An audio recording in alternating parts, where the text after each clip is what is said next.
Good afternoon. Welcome to the City Club of Cleveland. I'm Len Calabrese, past president of the Board of Trustees. By all accounts, the United States is in a period where our approach to the world, and in particular to trouble spots, is characterized by a strong emphasis on diplomacy and negotiation. Our speaker today, Ambassador Edward P. Djerejian, is certainly one of our country's most experienced and skilled diplomats. His career spans 8 U.S. presidents. He is widely regarded as a leading expert on the complex political, security, economic, religious, and ethnic issues of the Middle East. Ambassador Djerejian has played significant roles in the Arab-Israeli peace process, the U.S.-led coalition against Saddam Hussein's invasion of Kuwait, successful efforts to end the civil war in Lebanon, and the establishment of security arrangements in the Persian Gulf. Prior to his nomination by President Bill Clinton as U.S. Ambassador to Israel, he served both President George H.W. Bush and President Clinton as Assistant Secretary of State for Near Eastern Affairs. He served President Ronald Reagan as U.S. Ambassador to the Syrian Arab Republic and was also Deputy Chief of the U.S. Mission to the Kingdom of Jordan. Djerejian joined the Foreign Service in 1962 after serving in the U.S. Army following his graduation from the School of Foreign Service at Georgetown University. Ambassador Djerejian is the founding director of the James A. Baker Institute for Public Policy at Rice University. He is the author of the acclaimed 2008 book, Danger and Opportunity, An American Ambassador's Journey Through the Middle East. He has numerous awards and honors and serves on several prestigious boards. Please join me in warmly welcoming to our Cleveland City Club podium, Ambassador Edward Djerejian.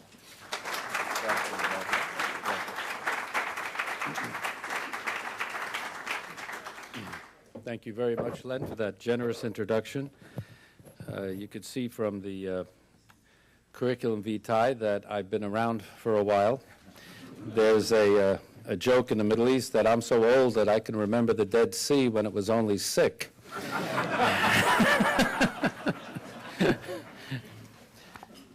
I've got to share another anecdote with you. You know, our children always tell us the truth. We have a very bright daughter. She graduated from Yale in 2005, and one of these rare father-daughter conversations, she said, "Dad, how long have you been this so-called great Middle East expert?" I said, "Oh, honey, over 32 years. And she looked at me and she says, "You know, Dad, you really haven't done a very good job." So with those disclaimers, what I would like to do today, and let me tell you how delighted I am to be at the City Club of Cleveland, such a historic podium and with such awesome predecessors who have shared this podium, that I'm delighted that you invited me to be with you here. I would like to basically talk about the major themes that I have put in my book, Danger and Opportunity, that really give you an insight, I believe, into the complexity of the issues that the United States faces in the Middle East, which is a permanent part of our national security crises and conflict resolution. I gave a speech in 1992 when I was Assistant Secretary of State for Near East Affairs at Meridian House in Washington. I'm going back to Meridian House in December. They're celebrating their 50th anniversary. And this speech became known as a Meridian House speech. It wasn't important, not because I gave it, but it was an important statement of U.S. policy toward the broader Middle East at a very dynamic time in global affairs.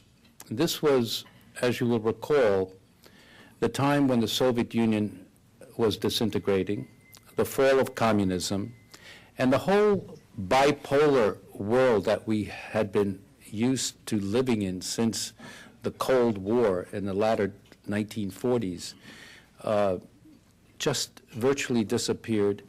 And to the great credit of, I think, the President George Herbert Walker Bush and Secretary Baker, the Soviet Union's demise was with a whimper and not a bang. And it's something that is not given enough, I think, credit, that this seminal event in world affairs that changed the whole foreign policy landscape was done in basically a peaceful manner. But what started happening is that we were so used to living in this bipolar Cold War environment that it took us a little while to readjust to what were the new emerging realities of our global responsibilities. And scholars began writing articles, and books were being published. You'll recall Sam Huntington, The Clash of Civilizations, and Fukuyama, The End of History. And people in and out of government were talking about who is the new enemy. We lost our enemy. And it's as if we have to define ourselves by an enemy. And so I began to get a little restless in my small perch in the State Department, responsible for Middle East affairs, and said, my God, if schools of thought are emerging that we're going into a clash of civilizations, that we have to take on another religion like Islam is the new enemy, or a whole part of the world as deemed as radical, this can be a faulty analysis that will lead to faulty policies that the United States could ill afford. So I decided that it was important to sort of redefine what our policies thought the Middle East and especially the Arab world should be, and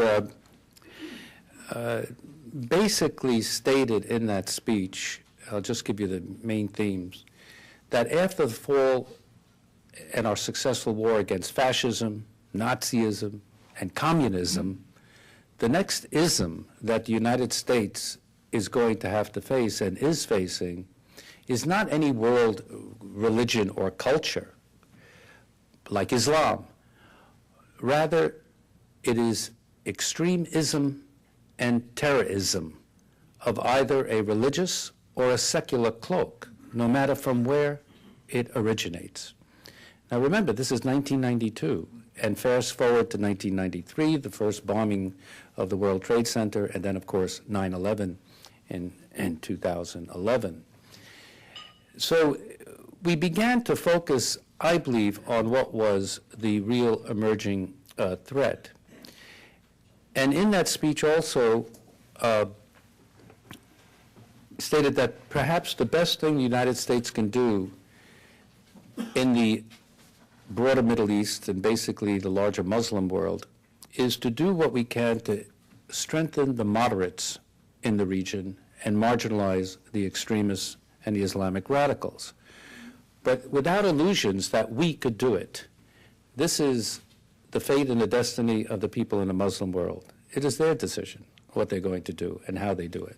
But the United States obviously has a real influence because we still remain, despite all our problems at home and abroad, the preeminent power. So I recommended a dual-track approach.